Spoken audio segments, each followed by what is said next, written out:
Olá pessoal, a paz do Senhor. Vamos iniciar hoje mais uma aula da nossa revista da Escola Bíblica Dominical do PEC, Gênesis, o livro dos começos. A lição é essa, bem aqui, ó, é a 3, tá? Lição 3, Gênesis 3, tentação, queda e promessa de redenção. Tem muita coisa top aqui pra gente aqui. Vamos começar com o textual logo para não perder tempo. Vendo a mulher que a árvore era boa para se comer, agradável aos olhos e árvore desejável para dar entendimento, tomou-lhe do fruto e comeu, e deu também ao marido. Gênesis 3, verso 6. A verdade prática diz: o pecado e queda do primeiro casal não deixaram Deus surpreendido, antes revelaram um maravilhoso e sacrificial plano de redenção. Então vamos discorrer essa lição para descobrir um pouco mais acerca desse plano. Você pode aproveitar e também já ir se inscrevendo no canal para toda semana você estar recebendo aí subsídios e materiais que vão agregar bastante nas suas aulas. Tudo bem? Vamos lá, gente. O primeiro ponto é a tentação, tá? Tentação. E o que de fato é a tentação antes de a gente discorrer o conteúdo em si da revista? Aqui no primeiro ponto diz assim, ó, a tentação é algo comum a todos os seres humanos. Não há salvo-conduto para ninguém, ou seja, todos serão tentados. Agora perceba, Deus não tenta ninguém. Provação é diferente, de tentação. E o que é a tentação, pastor? A tentação é impulsos dos instintos direcionados ao mal. Isso é tentação. Você nunca vai ter uma tentação para o bem. Você pode até ter uma provação para o bem, para te aprovar, mas tentação sempre serão impulsos dos nossos instintos direcionados ao mal, já que temos uma inclinação para o mal por conta do pecado. Então vamos lá. Ponto 1, o primeiro ponto do ponto 1 fala sobre o tentador. Quem que é o tentador? Mais da serpente, Gênesis 3, verso 1. Mas a serpente mais sagaz ou mais astuta que todos os animais selváticos ou selvagens que o Senhor Deus tinha feito, disse à mulher: é assim que Deus disse? Não comereis de toda a árvore do jardim? Perceba que esse animal que é astuto é o animal mais inteligente, é o animal mais sagaz. Esse animal, agora, com uma sombra de uso do próprio diabo que está agora dentro desse ambiente, ele já potencializa. Perceba que Satanás, ele pergunta, ele dá uma controvérsia na pergunta. Ele já deixa ao extremo, porque Deus não falou de todas as árvores no poder de comer. Deus falou que eles podiam desfrutar de todas as árvores, só não da árvore do conhecimento do bem e do mal. Só que a pergunta de Satanás é a seguinte: não comereis de toda a árvore do jardim? Foi isso que Deus disse? Ou seja, agora Satanás começa a trazer a Eva para o seu território. Que território, pastor? O território da dúvida. Todas as vezes que Satanás colocar dúvida em nosso coração, a gente vai deixar na inércia, inativado aquilo que Deus falou para a gente lá atrás. Não permita que Satanás gere dúvida no seu coração. A dúvida pode gerar resultados que talvez não tenha como remediar ou como ajustar novamente. Amém? Então, por que astuto? Porque era um animal que ele era tanto doméstico quanto selvagem. Ou seja, tinha acesso afora e tinha acesso dentro. Acesso à selva e acesso ao jardim principal, o centro, a parte doméstica. Então perceba que é um perigo em nós nos fizermos de amigos de pessoas que dizem ter os mesmos valores e princípios que os nossos, mas um tempo está aqui, um tempo está lá fora, um tempo está dentro, um tempo está lá fora, ou seja, vai gerar um tipo de amizade que pode gerar dúvida a respeito do que Deus fala para a gente, para o nosso coração. Amém? Então vamos lá, ponto 2 diz o seguinte: a liberdade humana, Deus nos criou para relacionamentos, e isso só é possível se houver liberdade. É necessário que haja liberdade de decisão para que nós tenhamos relacionamentos com Deus. Não tem como ter relacionamento, ter intimidade, ter aproximação se for algo imposto.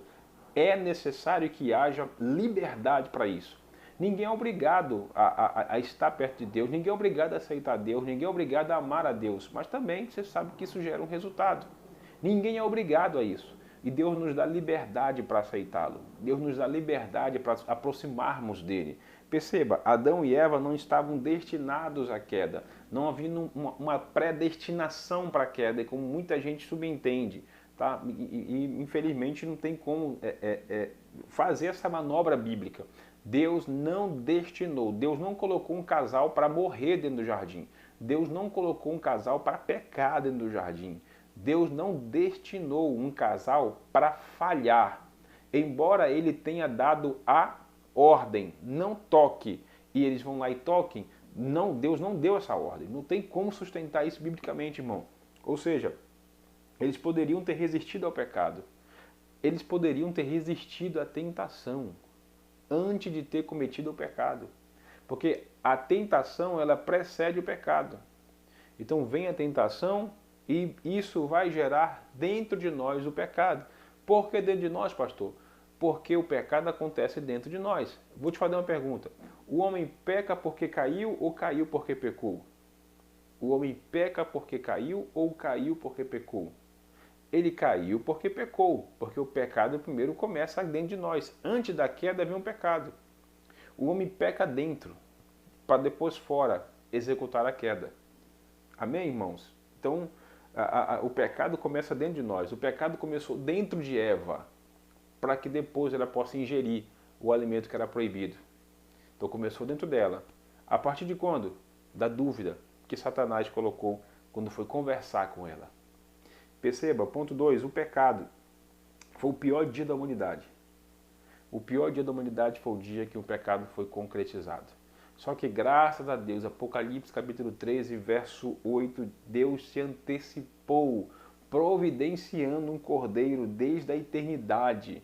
Porque na sua presciência, Deus vê, na presciência de Deus, ele age dentro do Kairos, na eternidade.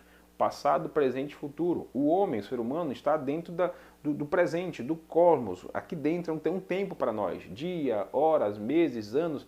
No Kairos não. Na sua presciência, Deus viu que o homem obedecendo teria um rumo e desobedecendo teria outro. Teria outro resultado, independente das circunstâncias dele. Independente das atitudes que eles iam tomar, Deus providenciou um cordeiro desde a eternidade. Está aí o plano da salvação, que advém através desse cordeiro que foi providenciado por Deus.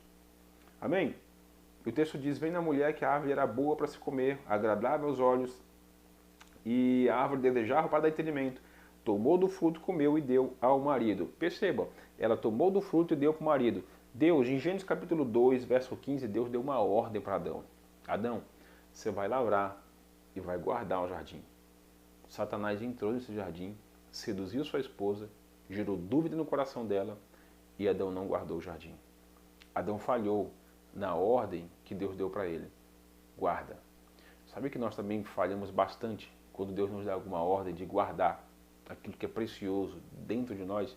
Ele diz, guarda o teu coração, porque dele procede todo entendimento. Então, o nosso coração é onde Deus fala, através do seu Espírito Santo.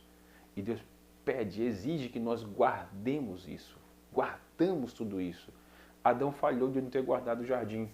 E às vezes nós falhamos por não ter guardado uma ordem e desobedecemos. E sempre vai gerar resultados e consequências terríveis, trágicas. O pecado acontece dentro de nós.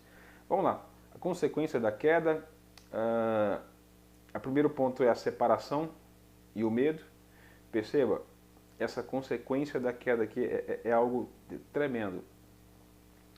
A separação e o medo. O texto diz assim, quando ouviram a voz do Senhor Deus que andava no jardim pela viração do dia, eles esconderam-se da presença do Senhor Deus, homem e sua mulher, por entre as árvores do jardim.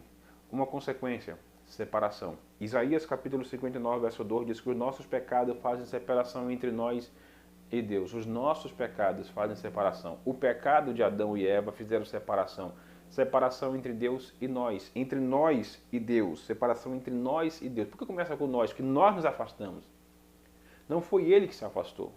Perceba que quando Adão e Eva pecaram, quem foi que se escondeu não foi Deus. Foi o casal que se escondeu. Cozeram folhas de figueira para cobrir a sua nudez. Eles se esconderam da presença de Deus. fugiram da presença de Deus. Isso é muito comum que acontece com o ser humano. Nós pecamos e nos escondemos. Nos escondemos com os nossos dons, com a nossa capa, com a nossa cara, com os nossos recursos, com a nossa inteligência. Nos escondemos com tanta coisa. Mas acredite, Deus ainda continua em busca do homem. Deus continua em busca do homem, atrás do homem. Olha o verso que diz, quando ouviram a voz do Senhor Deus, ou seja, agora não tinha mais presença. O que se tinha agora era a voz, porque antes do pecado eles encontravam com Deus todos os dias a viração do dia. Era a coisa mais linda. Deus descia por volta das 6 da tarde e descia. Quando ia ficar tarde, quando ia anoitecer, ficar escuro, porque Deus também tinha feito a noite. Quando ia ficar escuro e ao anoitecer, 6 horas da tarde, Deus descia. Antes do pecado, Adão nunca tinha visto a noite. Porque Deus descia com o seu trono, descia com as carruagens, com os anjos, com toda a sua glória e luz. E Adão não passava um dia de noite. Adão não conheceu as trevas antes do pecado. Adão não conheceu a noite, a escuridão antes do pecado. Agora, sem Deus, o horário marcado que era para estar lá, ele foge e tem medo. E diz, eu ouvi a tua voz e me escondi. Aquela voz que antes no jardim ele adorava, ele amava, ele louvava, e era um prazer para ele ouvir, agora gera medo. Perceba que o pecado gerou agora algumas consequências, dentre essas, a separação e o medo dentro de Adão. Essa separação não começou fisicamente, começou dentro dele. Tudo começa dentro. A separação começa dentro, o medo começa dentro, o expor de dentro para fora é só uma questão de tempo. E logo, logo isso acontece, mas tudo acontece primeiro dentro. Não tinha mais a voz, não tinha mais a presença, perdão, só tinha a voz. Os nossos pecados nos deixam e nos traz separação entre nós e Deus, os nossos pecados. No Antigo Testamento era impossível o homem se aproximar de Deus por conta do pecado. No Novo Testamento, Mateus capítulo 11, verso 28, Deus diz assim, vinde a mim, Jesus declara, vinde a mim todos os que estáis cansados e sobrecarregados, e eu vos aliviarei. No Antigo Testamento, não dava para se aproximar, porque senão o homem morria. No Novo Testamento, Jesus diz assim, vem, vinde a mim todos que estáis cansados e sobrecarregados, e eu vos aliviarei. Tomai sobre vós o meu jugo, e o meu fardo é leve. Vem para mim. Percebe isso? Cristo continua buscando o ser humano. Terceiro ponto, e vamos além, a expulsão do jardim. E o Senhor Deus, por isso, o lançou fora do jardim do Éden, a fim de lavrar a terra que fora tomado. Eu percebo, então, o preço da desobediência do pecado é sempre maior do que pensamos. O resultado da nossa desobediência será sempre drástico, será sempre maior do que aquilo que a gente peca, do que aquilo que a gente pensa. Eles saíram do local do encontro, saíram da presença de Deus por conta do pecado, e isso já é uma consequência. E embora essa consequência foi tão radical, Deus agora os expulsa do jardim.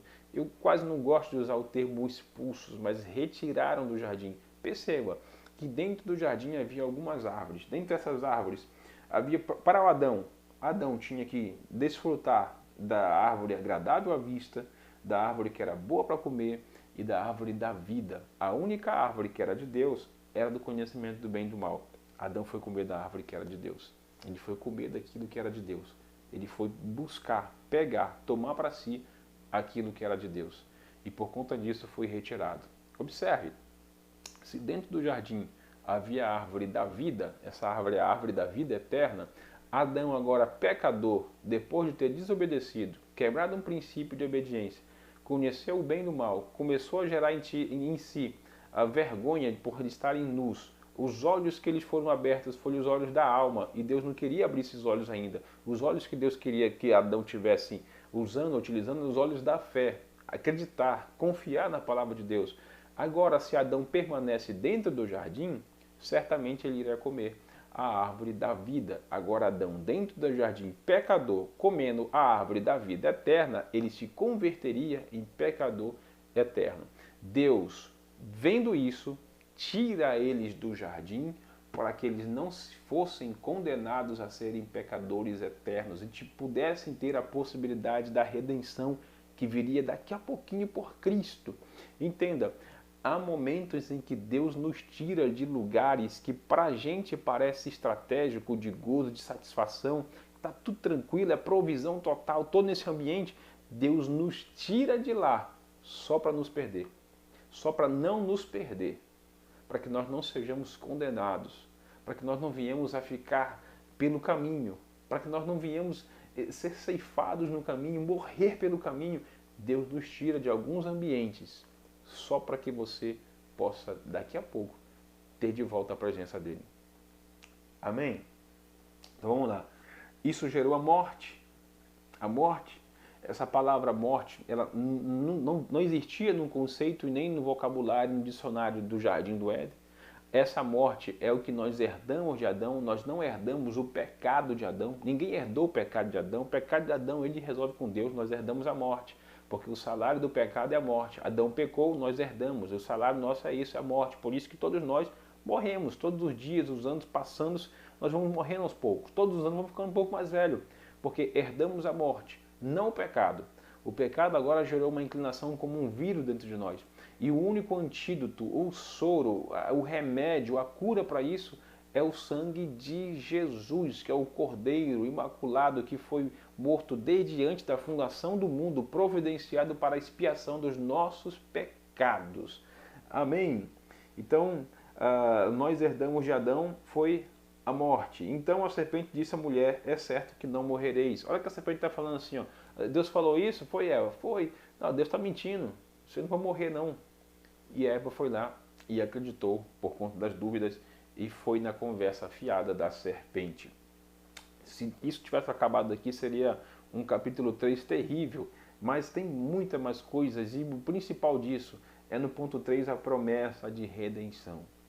Nós temos a promessa de redenção. Embora tantas lambanças e falhas que aconteceu dentro do jardim por parte do casal, Deus nos prometeu e Deus nos providenciou a redenção através do seu Filho, Cristo, que começou a ser apontado como uma projeção profética lá para frente através do Cordeiro. Perceba, Deus busca o homem. O verso 9 diz, e chamou o Senhor Deus ao homem e perguntou, onde estás? Perceba que Deus ele não tinha perdido a noção da geografia do jardim. O que Deus pergunta para Adão é, Adão, aonde está? Esse aonde está é para dentro de Adão. Aonde está, Adão, você que me encontrava todos os dias no jardim, na viração do dia? Cadê você, Adão? Cadê você que orava comigo? Cadê você que cantava para mim? Cadê você que trazia os melhores frutos de oferta? Cadê você, Adão? Cadê você, Adão, que quando me via chegando dentro do jardim, no centro, já tinha um altar todo montado, preparado? Adão, cadê você? Deus não perguntou o que foi que tu fez, Adão. Você é louco? Você bateu a cabeça? Não foi isso que Deus perguntou para Adão. O que Deus agora questiona Adão é, Adão, o mais importante para mim não é o que você fez, mas aonde é que está você? Porque, irmão, Deus nunca teve problema com o pecado, porque ele nunca pecou. Quem tem problema com o pecado é o homem, por isso que Deus pergunta, Adão, cadê você? Onde está você, Adão? Aí declara, eu ouvi a tua voz e me escondi. E quando ele diz assim, eu ouvi a tua voz e me escondi, ele justifica o seu erro. Senhor, não foi eu não, foi a mulher que tu me deste. Foi a mulher que tu me deste. Efésios capítulo 5, verso 22, diz que, está aqui um verso, eu anotei aqui para a gente usar como fonte. Vós, maridos, amai as vossas esposas, como Cristo amou a igreja e se entregou por ela. Perceba esse apontamento. O que tem a ver, pastor?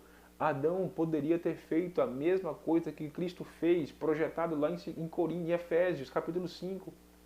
Cristo se entregou pela igreja, a igreja que adulterou, que mentiu, a igreja que rejeitou, Cristo se entregou por ela, a igreja que falhou, a igreja que pecou, Cristo se entregou e deu a vida por ela. O que Adão tinha que ter feito? Adão tinha que ter sido cabra macho, ter pegado a Eva pela mão e falar assim, Senhor, a Eva errou, então nós erramos, eu errei como esposo. Se é para matar ela, para punir ela, que puna a mim, que mate a mim.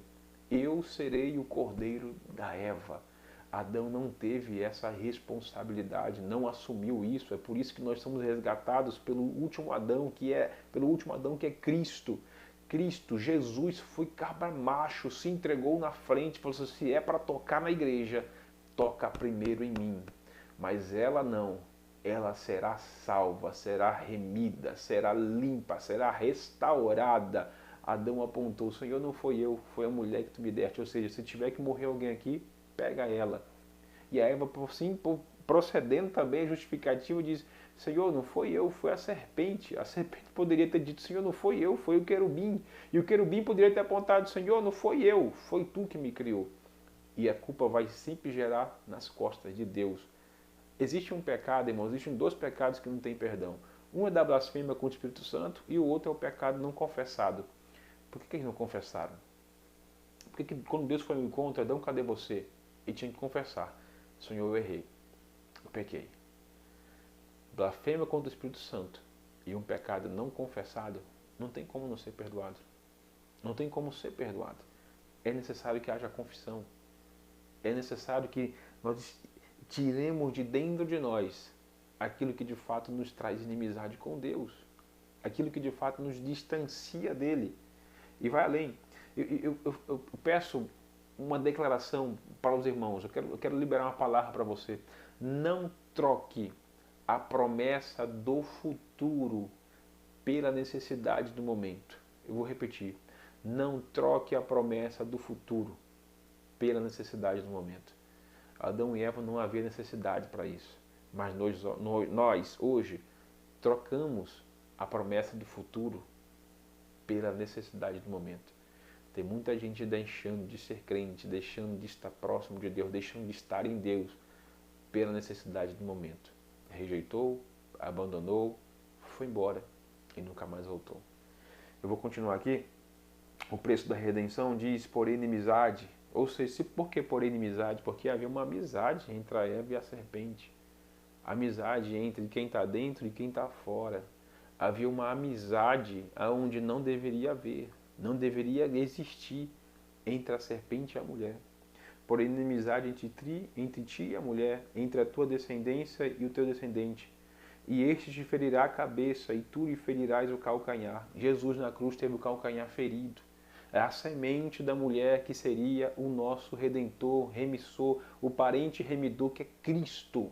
A semente da mulher, que agora foi a mulher que foi envergonhada dentro do jardim, teria sua semente agora para envergonhar aquele que a envergonhou dentro do jardim do Éden. Cristo Jesus, na cruz do Calvário, não foi envergonhado, pelo contrário, ele foi vencedor, venceu a morte, nunca pecou, nunca liberou da sua boca uma palavra de escassez. Cristo Jesus venceu e por isso nós também somos mais do que vencedores em Cristo Jesus. Amém, irmãos? Deixa eu correr aqui um pouquinho. Romanos 5,12 é um texto que eu trago também para os irmãos usar como referência. No último ponto que fala de uma nova vestimenta, Gênesis 3,21, fez o Senhor Deus vestimentas de peles para Adão e sua mulher e os vestiu. É muito provável, a Bíblia não relata, Deus não fez uma mágica para trazer para eles um casaco de peles. É muito provável que essas peles foram retiradas de um cordeiro, porque o cordeiro tinha sido providenciado em Apocalipse 13,8, um cordeiro foi imolado, foi morto, um ambiente onde não havia morte física. Agora perceba o casal tendo que ver Deus imolar, matar um cordeiro na frente deles, para tirar aquela pele e cobri-los da sua nudez e cobri-los do seu pecado. Cristo fez isso por nós. Cristo, além de tudo isso, foram 39 chibatadas com chicote de ossos, de limalha de ferro, com bolas de ferro, com chumbo, 39 chibatadas, 460 cortes por todo o corpo, com uma espessura de mais ou menos 5 a 7 centímetros cada profundidade de corte.